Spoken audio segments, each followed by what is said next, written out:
예배 전 안내 말씀드리겠습니다. 예배 시간에는 마스크를 벗지 마시고 지정된 자리에 앉아주시면 감사하겠습니다. 그리고 나가실 때 꼭 손소독을 하시고 나가주시면 감사하겠습니다. 다 같이 묵도하심으로 수요밤 예배를 하나님께 올려드리겠습니다.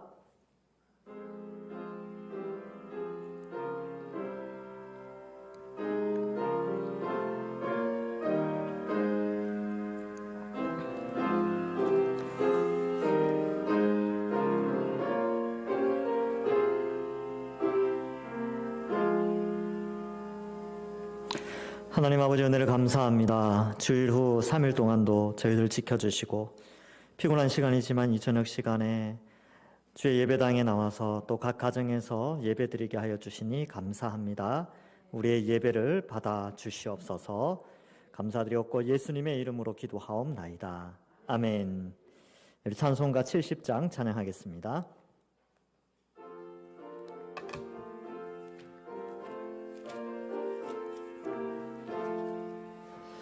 피난처 있으니 환난을 당한 자 이리 오라.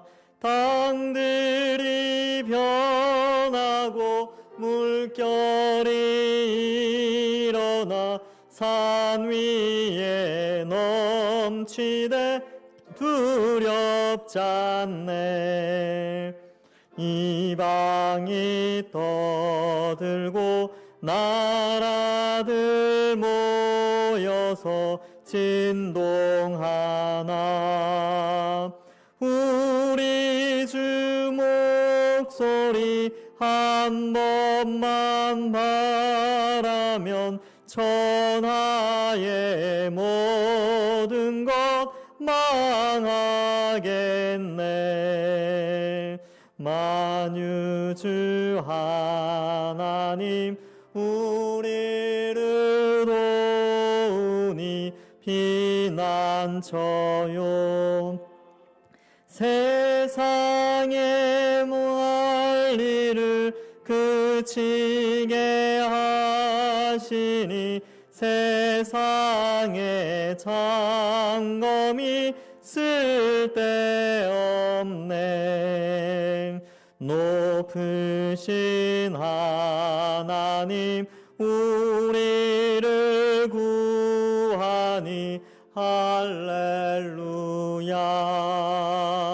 괴로움이 심하고 환난이 극하나 피난처 되시는 주 하나님.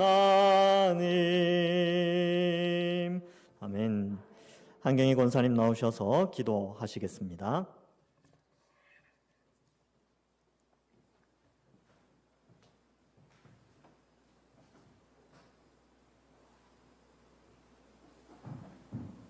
하나님 하시는 하나님 아버지, 예수님의 십자가의 보혈로 죄를 씻어주시고 구원받은 자녀로 삼으신 은혜를 감사드립니다. 무엇보다 저희에게 예배의 기쁨을 주셔서 3일 저녁 주님전으로 인도하시도 감사드립니다. 이 시간 예배를 통하여 믿음이 더욱 강해지게 하여 사옵시고, 올해는 코로나19로 인하여 예배에 소람이 없었나 다시 한번 생각해 봅니다.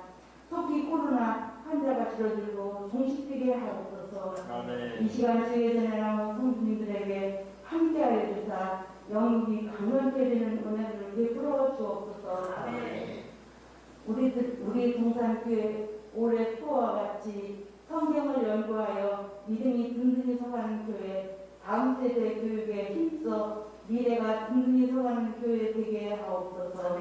이 시간 단회에 세우신 목사님 말씀을 선포하실 때 성령의 능력을 입어 말씀을 담대히 증거하게 하옵소서. 말씀을 듣는 성도들의 귀를 열어주시고 말씀에 순종하는 삶이 되게 하옵소서.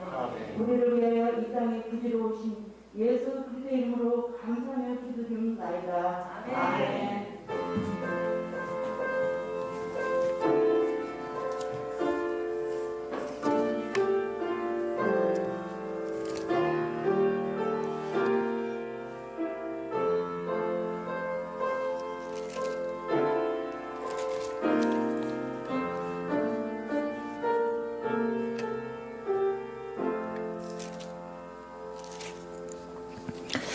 성경 봉독하겠습니다. 성경은 마가복음 5장 21절에서 34절의 말씀입니다. 원래는 43절까지 읽어야 되지만 너무 길어서 34절까지만 읽도록 하겠습니다. 마가복음 5장 21절에서 34절 우리 한 절씩 교독하도록 하겠습니다. 예수께서 배를 타시고 다시 맞은편으로 건너가시니 큰 무리가 그에게로 모이거늘 이에 바닷가에 계시더니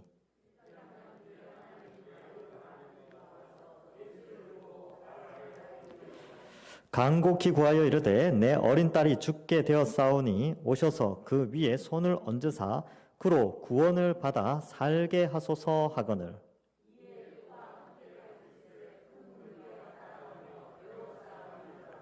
열두 해를 혈루증으로 알아온 한 여인이 있어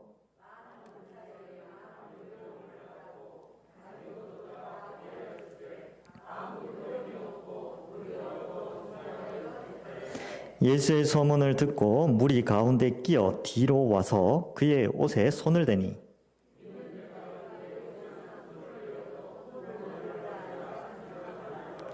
이에 그의 혈루 근원이 곧 마름에 병이 나은 줄을 몸에 깨달으니라.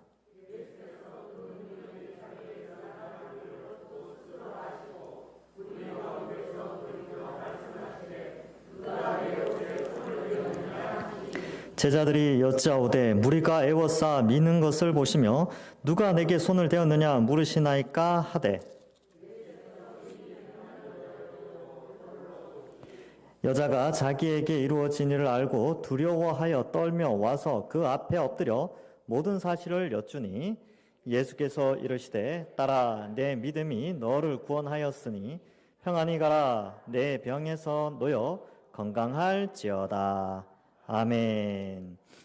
예, 우리는 계속해서 이제 마가복음을 살펴보고 있는데요. 이 마가복음은 하나님께서 구약에 약속하셨던 하나님 나라가 예수 그리스도를 통하여 이미 이 땅에 임하였다는 사실을 우리에게 가르쳐주고 있습니다. 그래서 오늘 이 시간에는 앞의 내용을 잠깐 복습하고 5장을 좀 살펴보면 어떨까 이런 생각을 해봅니다. 1장에서는 이제 예수님께서 세례를 받으시죠. 그래서 이 땅에 왕으로서 또 위임을 하시고 또 새 이스라엘의 시작을 세례를 통하여서 나타내어 주십니다. 뿐만 아니라 40일 동안 광야에서 시험을 받으시고 12제자를 부르심으로 새 이스라엘이 이제 예수님을 통하여서 시작되었고 하나님 나라가 예수 그리스도로 말미암아 시작되었다는 것을 알려주고 있습니다. 뿐만 아니라 예수님께서는 귀신을 쫓아내시고 사람들을 치료하시고 하나님의 말씀을 다른 서기관들과는 다른 큰 권위 있는 말씀으로 가르침으로 통치자로서의 모습을 보여주고 계십니다. 특별히 중풍병자를 고치실 때는 죄사함을 허락하시죠. 그래서 단순히 왕으로 오신 것뿐만 아니라 신적 능력으로 하나님이시자 사람들의 죄의 문제를 해결하시는 왕으로 오셨다라는 것을 우리가 살펴볼 수 있었습니다. 뿐만 아니라 당시에 많은 사람들이 이제 오해하고 있었던 부분들, 특별히 금식에 대해서 바르게 지도해 주시고 안식일에 대한 문제도 설명해 주십니다. 또한 하나님 나라가 어떻게 확장되는가? 하나님의 말씀이 선포되는 것으로 하나님 나라가 확장되는데 비유를 통해서 말씀하실 때는 그 하나님의 말씀이 씨라는 비유를 통해서 퍼져나가게 되고 그 하나님의 말씀인 씨를 믿음으로 받아들이는 자가 좋은 열매를 맺는다는 것을 가르쳐주고 30배, 60배, 100배의 아름다운 열매를 맺는 하나님 나라의 생명의 복음의 말씀, 그 말씀의 능력과 그 믿는 자들이 누리는 복을 가르쳐주고 계십니다. 뿐만 아니라 이제 이 예수님은 바람과 바다를 잠잠케 하시면서 창조주로서의 통치자, 하나님 나라의 통치자로 오셨다는 것과 군대 귀신을 내어 쫓으면서 영적 세계조차 하나님으로서 또 영적 세계의 통치자로서 예수님을 나타내고 계십니다. 여기까지가 이제 지난 시간까지의 간략한 이제 요약이죠. 기억나십니까? 대충 뭐 그런 내용을 앞에서 살폈습니다. 자, 이제 5장에 들어와서 5장 이제 뒷부분에 와서는 이제 앞부분에서는 군대 귀신을 내어 쫓고요. 이제 뒷부분에 와서 배를 타시고 다시 맞은편으로 가십니다. 가버나움 근처로 가신 거겠죠. 큰 무리가 모여들고 또 예수님은 바닷가에 계셨습니다. 그때 어떤 일이 벌어지느냐 하면 이제 두 가지 사건이 등장하는데 약간 샌드위치 기법처럼 한 사건이 나타났다가 가운데 어떤 사건이 또 등장하고 앞부분에 나타났던 사건의 결말이 뒷부분에 나오는, 그러니까 하나의 큰 사건 안에 가운데에 샌드위치처럼 또 다른 사건이 하나 등장하죠. 그래서 야이로의 딸을 살리는 장면과 그 사이에 12해 혈루병을 앓은 여인이 치료받는 장면이 이 5장 뒷부분에서 나오게 됩니다. 그래서 이 부분을 좀 살필 때 잘 알던 내용인데도, 여러분 잘 아는 내용인데 또 자세히 살피면 또 재밌습니다. 그래서 이거 오늘 본문 이거 다 아는 건데, 그 내용인데 한번 더 살펴봅시다. 자, 22절에 보면 회당장 중에 하나인 야이로라는 사람이 등장하죠. 이 마태복음 9장에서는 한 관리가 등장합니다. 그래서 이 회당장이 위치는 그 유대 사회 속에서 관리로서 어떤 상당히 좀 높은 위치죠. 각 마을마다 지역마다 회당이 하나씩 있는데 그 회당의 지도자였으니까 상당한 종교적 지위뿐만 아니라 경제적 지위, 사회적 위치까지도 차지하고 있는 사람입니다. 원래 회당장은 각 지역의 회당장은 유대교를 가르치는 자들로 사실 예수님을 그렇게 썩 좋아하지는 않는 사람들입니다.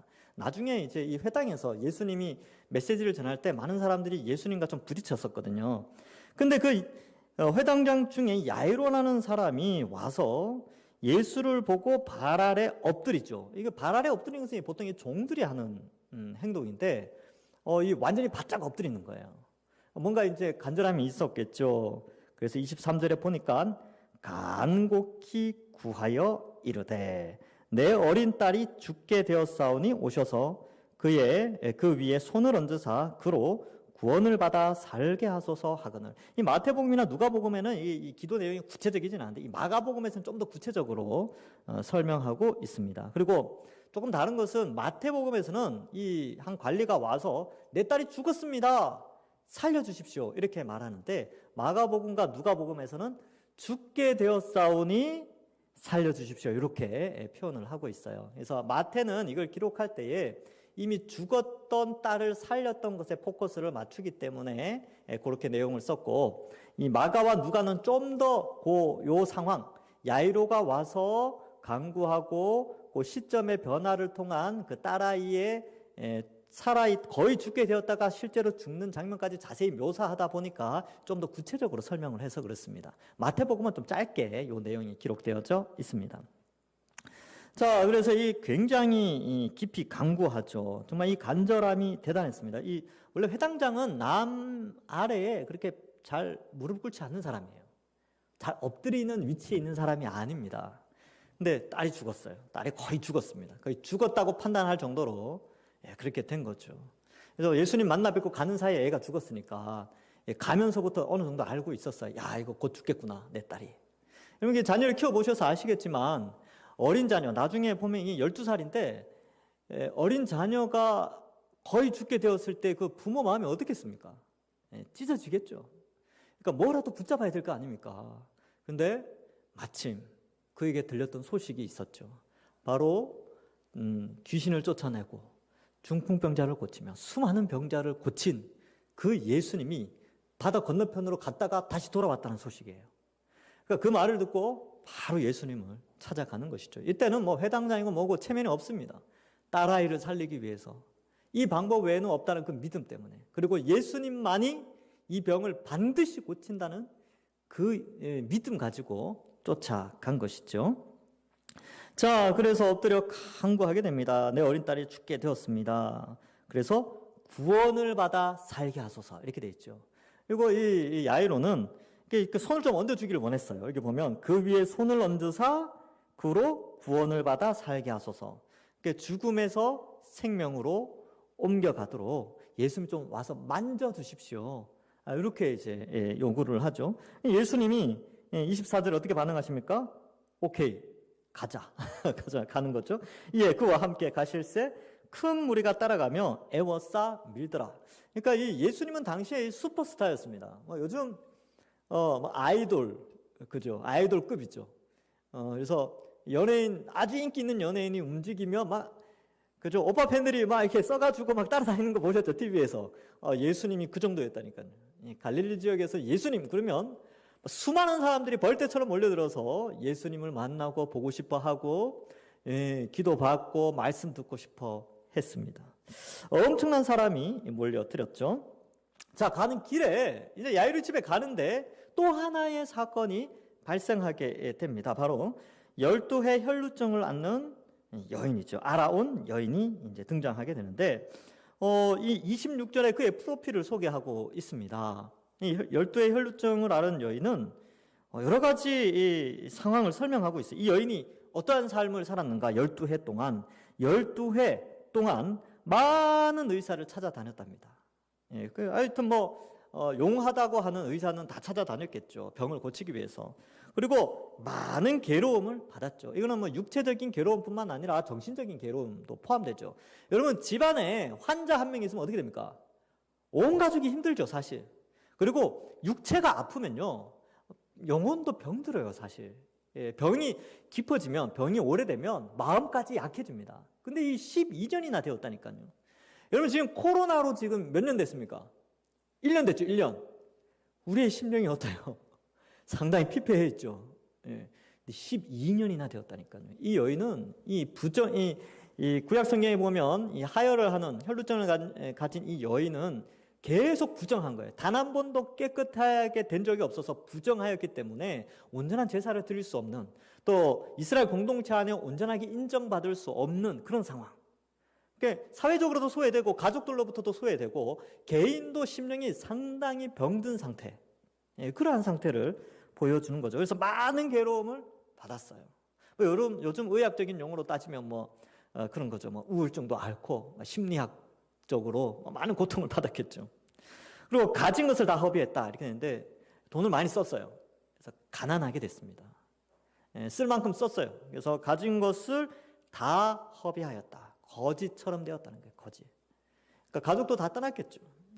친하게 지내는 사람들도 다 떠났어요. 그리고 아무 효험이 없었어요. 이렇게 돈을 쓰고 의사를 찾아가고 그러면 조금 호전이라도 되면 그저 괜찮을 텐데 아무리 돈을 쓰고 의사를 찾아갔음에도 불구하고 효험이 없었어요.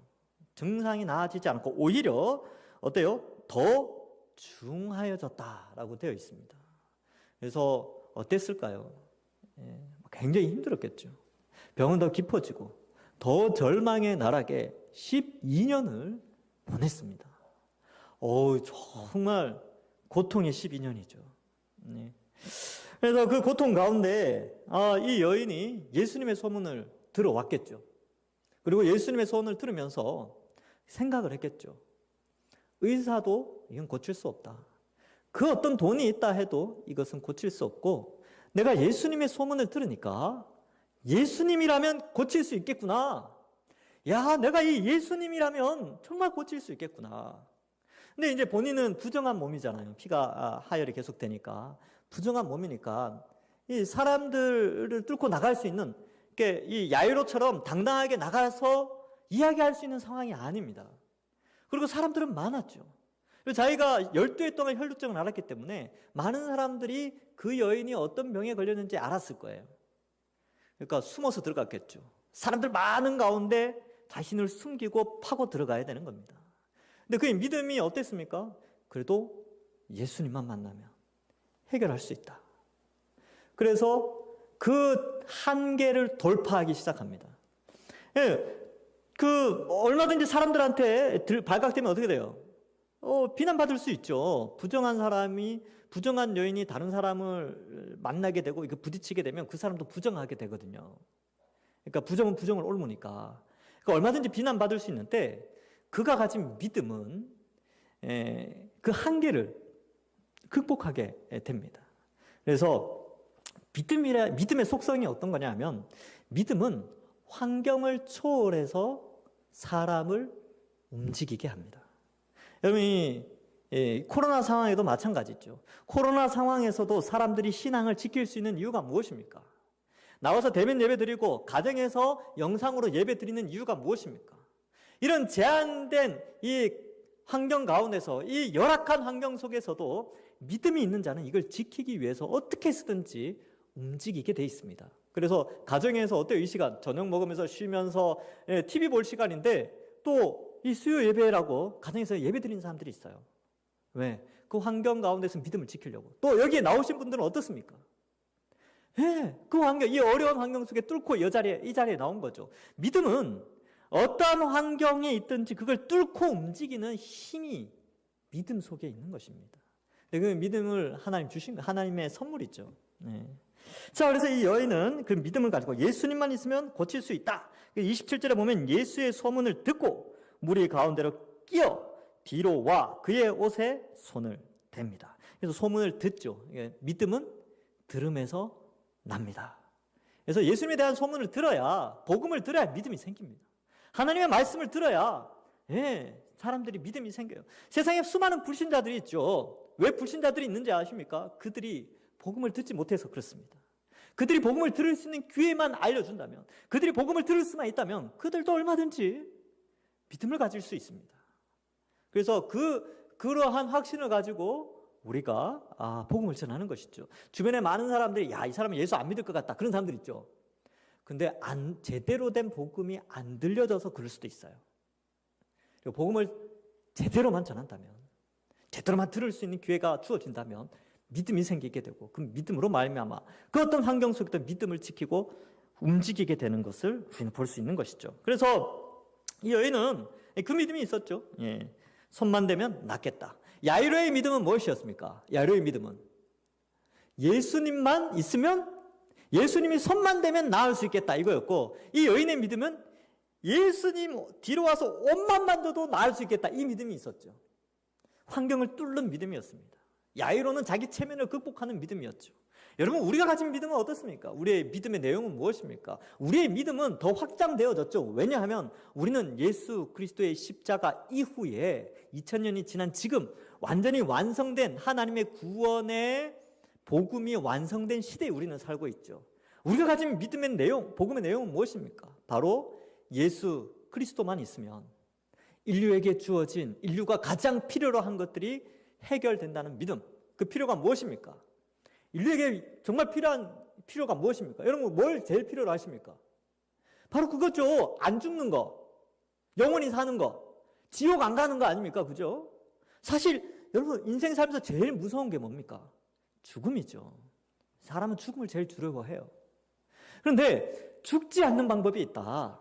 그리고 죽어서 지옥 가면 얼마나 괴롭습니까? 그죠? 근데 그 두려움을 극복할 수 있는, 그것을 해결할 수 있는 유일한 방법이 있어요.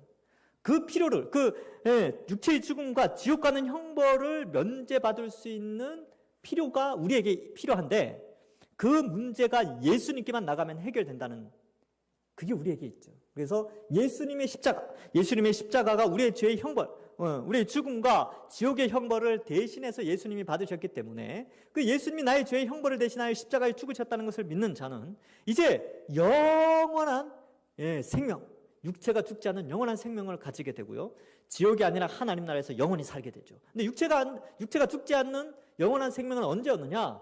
예수님의 재림 때에 그것이 완성되어집니다. 성취되어 지어 있는 것이죠. 지금은 죽죠. 지금은 아직 예수님 오시지 않으셨으니까 지금은 죽어가지고 어떻게 됩니까? 죽게 되면 영혼이 하나님과 함께 있죠. 그런데 그 영혼이 나중에 어떻게 됩니까? 다시 예수님이 이 땅에 오실 때 같이 와서 육체를 가지게 돼요.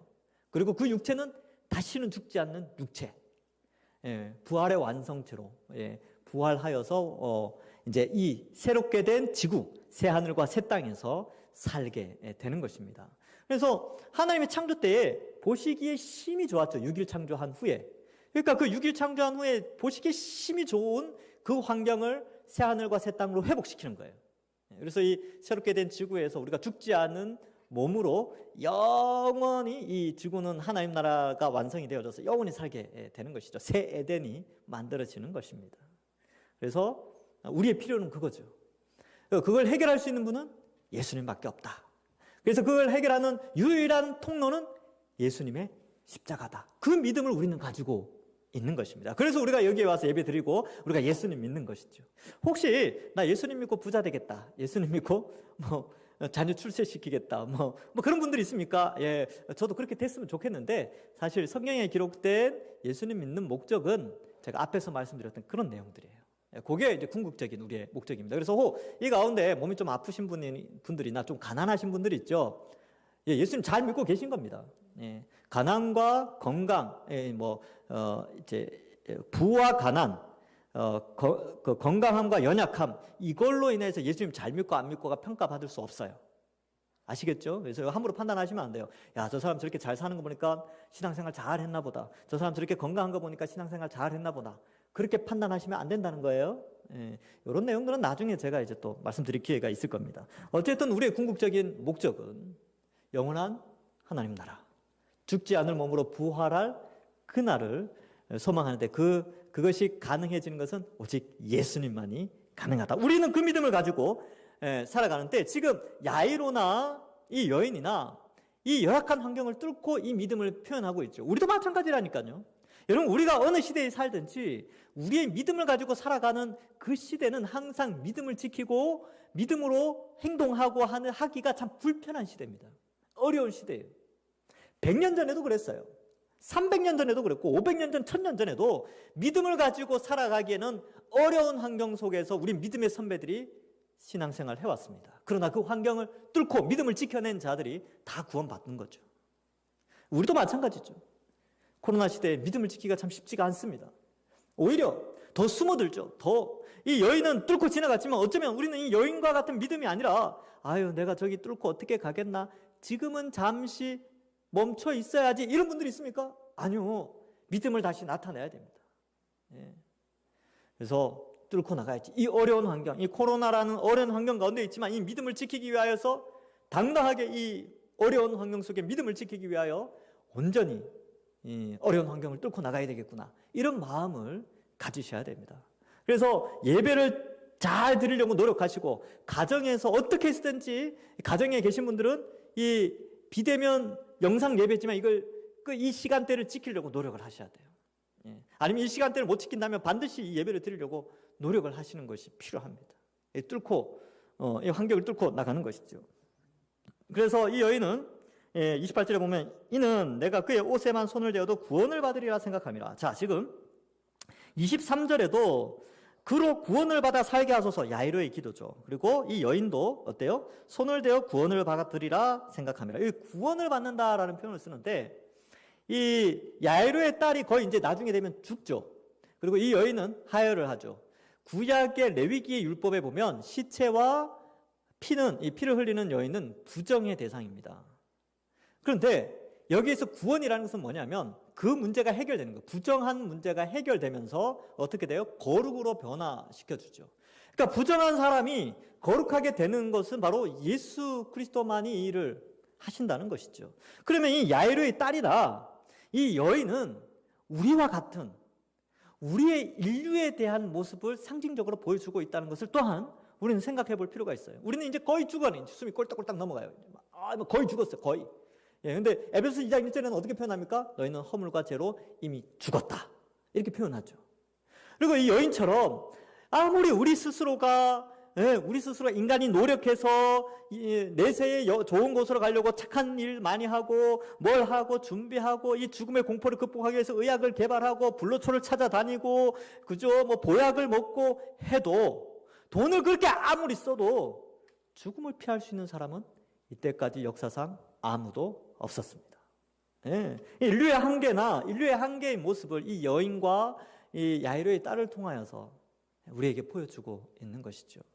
이러한 비참한 인류의 이런 제한된 그런 상황 속에서 구원할 유일한 분은 오직 예수님밖에 없다. 하나님 나라가 이 땅에 임했고 그 하나님 나라의 통치자인 예수님을 통해서만 새 이스라엘 백성으로 택함을 받아 구원을 받을 수 있다는 것을 말씀해 주고 있습니다. 그래서 29절, 그의 혈루 근원이 곧 마르죠. 곧 마르는 게 이게 중요합니다. 그러니까 금방 말라는 거예요. 보통 이제 의학에서 약을 먹고 그러면 시간이 좀 걸리죠. 병을 나을 때 하루 이틀, 3일, 4일 이렇게 되는데 예수님이 고치는 병은 바로바로 고쳐요. 바로바로. 완전히 깨끗하게. 그래서 곧 마르며 병이 나온 줄 금방 몸이 깨달은 거예요. 완벽하게 나았으니까. 그 여인이 깜짝 놀란 거겠죠. 예. 근데 30절에 예수께서 그 능력이 자기에게서 나간 줄 알고 곧 스스로 아시고 무리 가운데 돌이켜 말씀하시되 누가 내 옷에 손을 대었느냐 하시니 예수님이 여인을 찾고 계세요. 근데 예수님이 얼마나 기뻐하셨을까요? 그죠?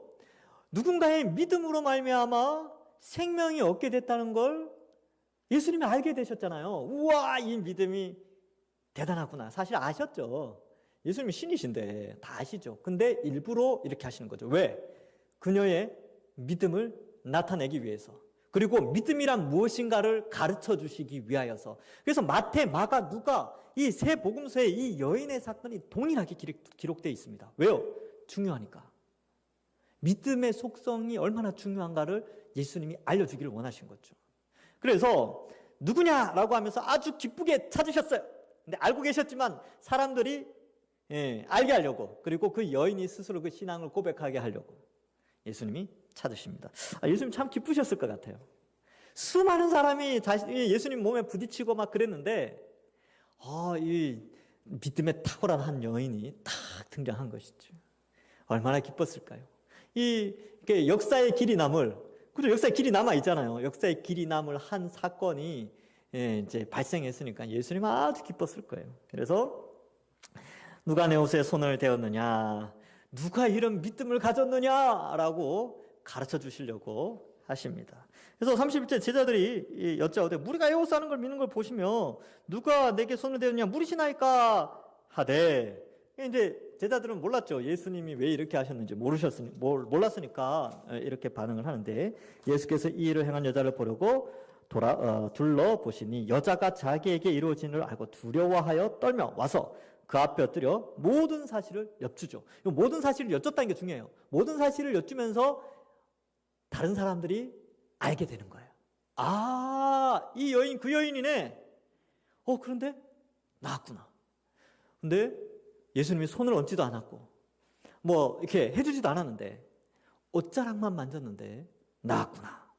그래서 이걸 다 알게 하시죠.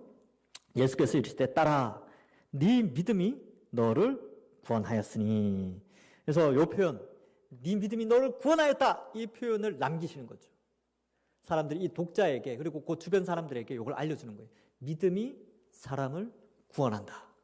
우리도 이걸 기억하는 거죠. 여러분, 우리 믿음이, 예수님을 믿는 믿음이 우리를 구원합니다.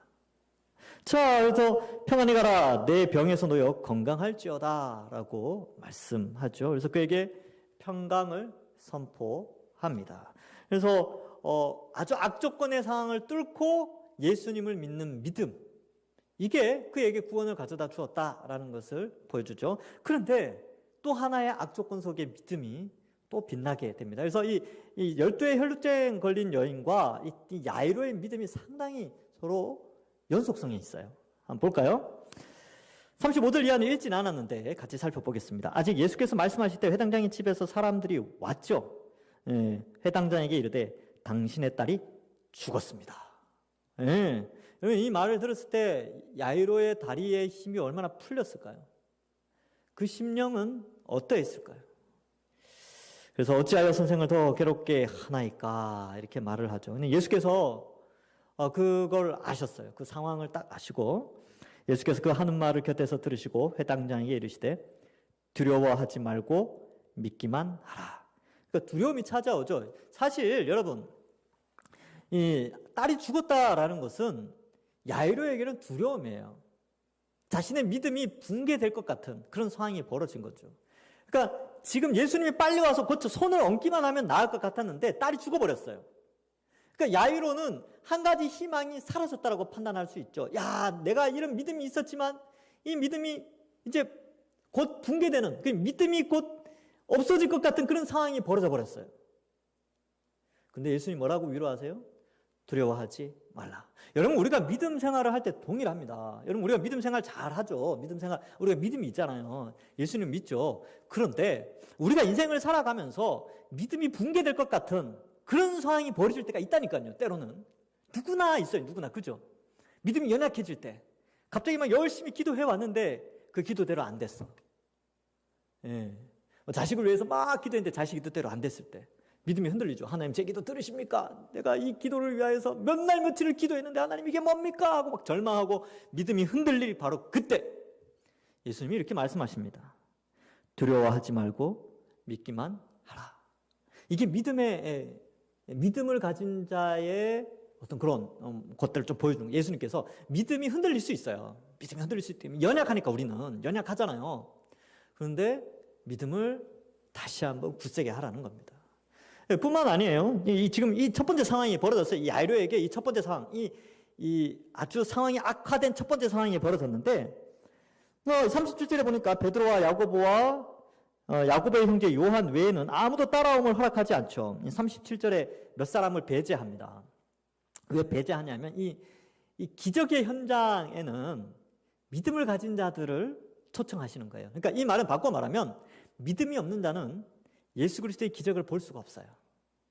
믿음의 발을 내딛지 않으면, 그죠? 믿음으로 그 발걸음을 옮기지 않으면 하나님의 기적을 볼 수 없습니다.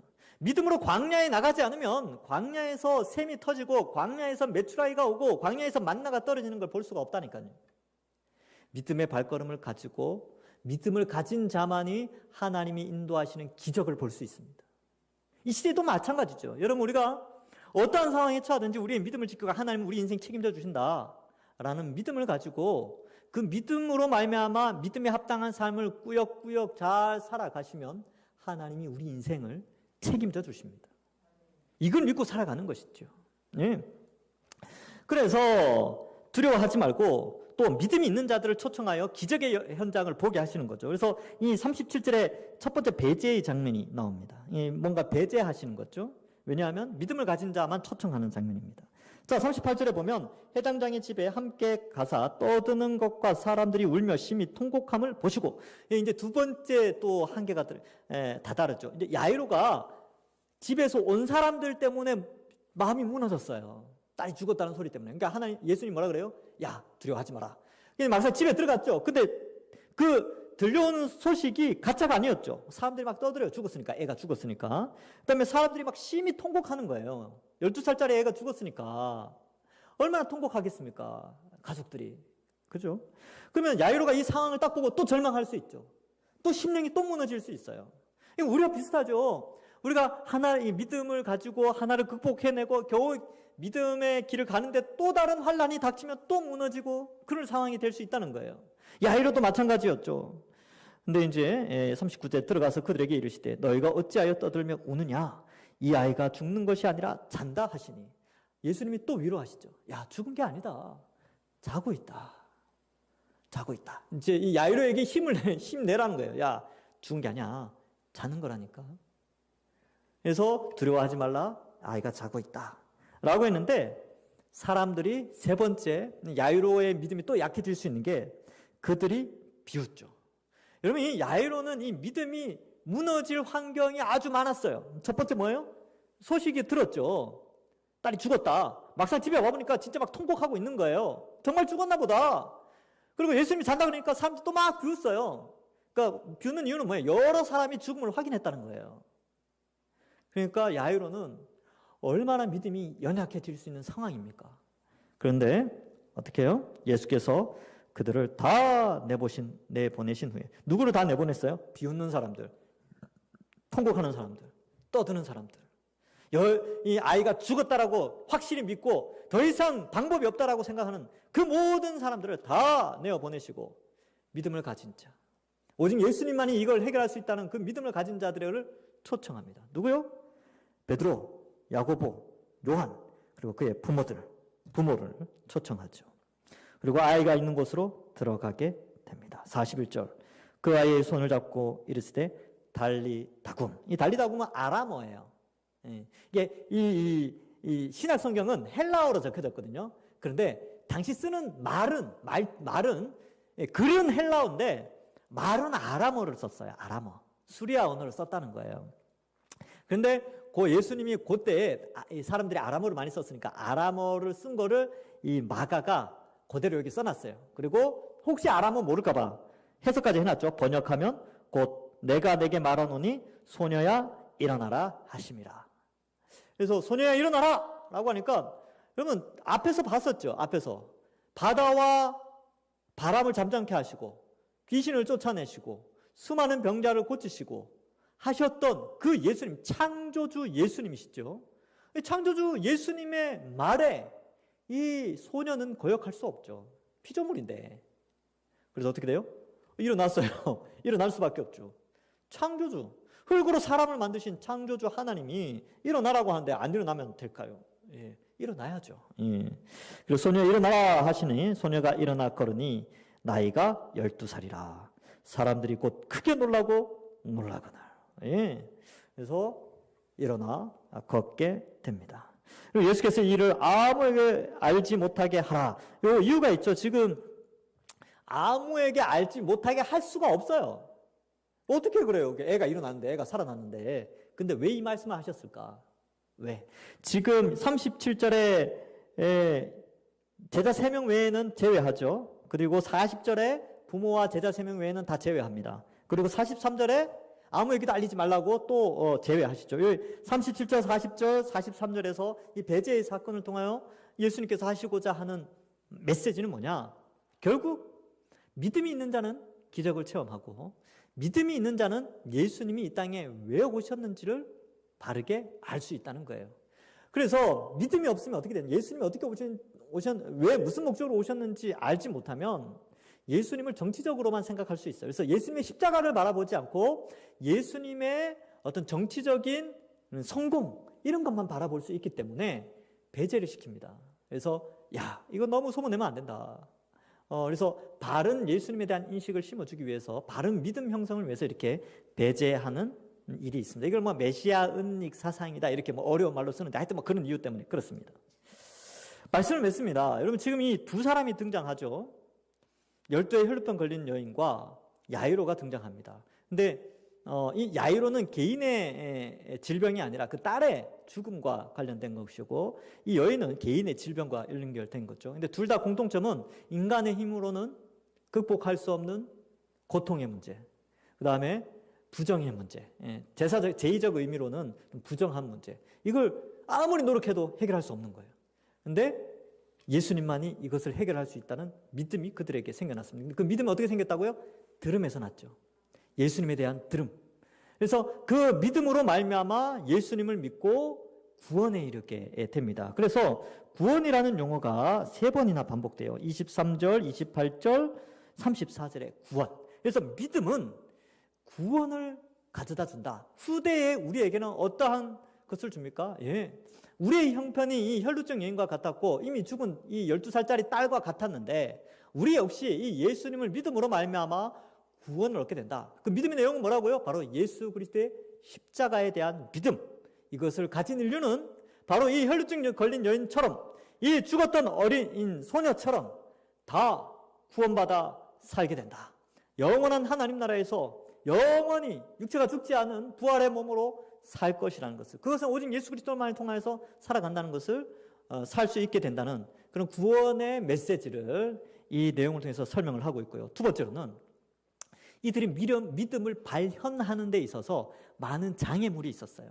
여인 같은 경우는 많은 사람들이 예수님을 둘러싸고 있었기 때문에 예수님께 가까이 가는 게 굉장히 힘들었습니다. 이런 장애물이 있었죠. 그런데 그 장애물을 극복해내는 믿음이 있었습니다. 그리고 야이로 같은 경우는 이 3번의 죽음에 대한 확신에 대한 설명들, 종인지 누군지 하여튼 와가지고 죽었다. 막상 가니까 사람들이 통곡하고 있다. 예수님이 잔다 그러니까 사람들이 비웃었다. 이 3번의 이 표현들을 통하여서 야이로의 믿음도 무너질 수 있는, 상당히 믿음을 발현하기에 제한이 있는 어려움이 있었어요. 그러나 믿음에 흔들리지 않고 어떻게 해요? 그 믿음을 지키니까 예수님이 부모와 제자 3명 불러서 그 기적의 현장을 보여주시죠. 그리고 살아나게 됩니다. 그러니까 이걸 우리에게 보여주는 거죠. 믿음이 뭡니까? 믿음이. 예수 그리스도를 믿는 믿음은 바로 이런 제한된, 아무리 우리가 생을 살아가면서 믿음을 발현할 때 많은 장애물들이 우리 앞에 있다 할지라도 그 장애물을 극복해내고 믿음을 지키는 자가 구원에 이른다는 사실을 우리에게 보여주고 있습니다. 때로는 우리의 믿음을 없애려고 우리의 목숨을 가져가려고 할 때도 있죠. 우리 믿음의 선배들이 그렇게 해서 목숨까지도 내어놓고 믿음을 지켰습니다. 오늘날은 어떻습니까? 목숨을 빼앗아가진 않지만 우리의 믿음을 가져가기 위해서 수많은 세상의 화려한 것들로 우리를 유혹합니다. 수많은 재물들, 돈 때문에, 명예 때문에, 또 자식 때문에 믿음을 포기하게 만드는 수많은 요소들이 우리에게 있는데 그 가운데 믿음을 지켜내라는 것이죠. 그러할 때에 우리에게 구원의 복을 허락해 주신다라는 것을 우리에게 말씀해 주고 있습니다. 말씀을 맺습니다. 여러분, 믿음은 바로 이런 것입니다. 믿음은 많은 장애물이 우리 앞에 있다 할지라도 예수 그리스도만이 참된 구원의 길임을 알고 이 믿음을 지키기 위하여서 그 어떤 장애물도 잘 극복해내는 그들에게 하나님이 구원의 축복을 마음껏 부어주신다는 것을 우리에게 말씀하고 있습니다. 이 코로나 시대에 얼마나 살기 힘듭니까? 또 경제가 또 어려워지죠. 인플레이션이 온다. 잘 모르지만 저는 금리가 오른다. 그런 말들이 많이 있습니다. 경제적으로 어렵죠. 또 자녀들은 어떻습니까? 자녀들은 더 신앙생활을 하고 이렇게 하기가 어려운 시대에 살고 있어요. 네. 이러할 때에 그러나 하나님이 우리 인생을 책임져 주신다. 뿐만 아니라 이 생애에서 잘 먹고 잘 사는 문제가 중요한 게 아니라 영원한 하나님 나라가 중요하다. 이 믿음을 가지고 여러분 끝까지 포기하지 않고 예수 그리스도 잘 믿으시고 신앙생활 잘 하시고 우리의 이 신앙이 또 다음 세대에게 잘 전수될 수 있도록 기도하시는 우리 모든 주의 백성들 되기를, 그리하여 다 하나님 앞에서 이 야이로와 같은 기쁨, 이 12의 혈루증과 같은 여인과 같은 그 기쁨을 우리 모두도 다 누리기를 주님의 이름으로 간절히 축원합니다. 기도하겠습니다. 하나님 아버지, 은혜를 감사합니다. 오늘 이 두 사건을 통하여서 우리도 우리의 믿음을 잘 지켜나가길 원합니다. 많은 장애물이 우리 인생 가운데 있지만 믿음을 지켜내는 데 있어서 그러한 장애물들이 장애물 앞에 우리가 두려워하지 않게 하시고 잘 이겨나가고, 무엇보다도 예수님에 대한 믿음, 바로 믿음은 들음에서 난다는 사실을 알고 하나님 말씀 가운데 믿음을 더욱더 경고케 하는 모든 주의 백성들 될 수 있도록 축복하여 주옵소서. 하나님, 우리의 인생을 하나님이 책임져 주신다는 그 믿음 가지고 신앙을 중심으로 우리의 삶이 다시 한번 재편되어지고 정리될 수 있도록 축복하여 주옵소서. 감사드리옵고 예수님의 이름으로 기도하옵나이다. 아멘. 우리 찬송가 380장 찬양하겠습니다.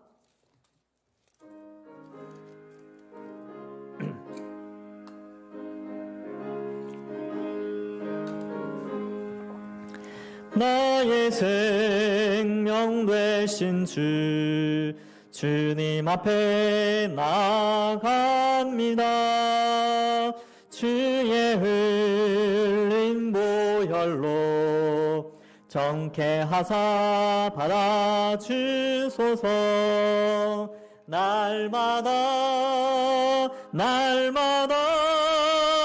주를 찬송하겠네. 주의 사랑 줄로서 나를 굳게 잡아 매소서. 괴로운 세상 지낼 때 나를 인도하여 주소서. 주를 믿고 나가면 나의 길을 잃지 않겠네. 날마다 주를 찬송하겠네. 주의 사랑 줄로서 나를 굳게 잡아 매소서. 세상 살아갈 때에 주를 더욱 사랑합니다. 밝고 빛난 천국에 나의 영혼 들어가겠네. 날마다 주를 찬송하겠네. 주의 사랑 줄로서 나를 굳게 잡아 매소서.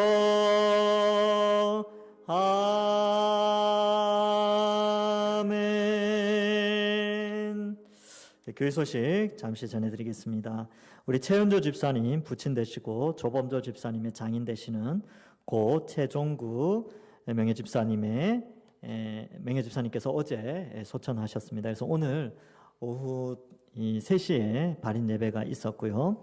이제 내일 새벽 6시 30분에 이 발인 예배가 있습니다. 오늘 입관 예배가 있었죠. 예, 발인 예배는 내일 오전 6시 30분에 있는데 교회에서는 6시 15분에 출발하도록 하겠습니다. 성도 간의 위로가 또한 있기를 바랍니다. 우리 시간 함께 기도하는 시간을 가지겠습니다. 묵상으로 함께 기도하시는 시간인데요. 오늘 말씀을 생각하시면서 어떠한 상황에서도 믿음을 나타내는 그러한 하나님 백성 될 수 있도록 믿음을 지켜내는 포기하지 않는 믿음을 가진 자가 되게 해달라고 기도하시고요. 또 교회를 위해서 기도하실 때 또 저와 우리 부교육자들을 위하여서 기도해 주시기 바랍니다. 또한 우리 다음 세대들을 위하여서 우리 다음 세대들 믿음 잘 지킬 수 있도록 영유치부에서부터 청년부에 이르기까지 위해서 기도해 주시고 교회 안에 환우들 많이 있습니다. 잘 고침을 받을 수 있도록 치료의 손길로 회복시켜 달라고 기도하시고 우리 파송 선교사님들 내부 내 가정 그리고 협력 선교사님들 위해서 기도해 주시고 코로나19가 속히 잠잠해질 수 있게 해달라고 제가 나올 때까지 우리 이 시간 잠시 묵상으로 함께 기도하는 시간을 가지겠습니다. 기도하겠습니다. 하나님 주시옵소서.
하나님 아버지, 우리의 믿음을 지키시고 보호하여 주시옵소서. 또한 우리가 올려드린 모든 기도의 제목들 들어 응답하여 주실 줄 믿사옵고 감사드리오며 예수님의 이름으로 기도하옵나이다. 아멘. 주님 가르쳐 주신 기도하겠습니다. 하늘에 계신 우리 아버지여, 이름이 거룩히 여김을 받으시오며 나라의 임하옵시며 뜻이 하늘에서 이루어진 것 같이 땅에서도 이루어지이다. 오늘날 우리에게 일용할 양식을 주옵시고 우리가 우리에게 죄 지은 자를 사하여 준 것 같이 우리 죄를 사하여 주옵시고 우리를 시험에 들게 하지 마옵시고 다만 악에서 구하옵소서. 대개 나라와 권세와 영광이 아버지께 영원히 있사옵나이다. 아멘.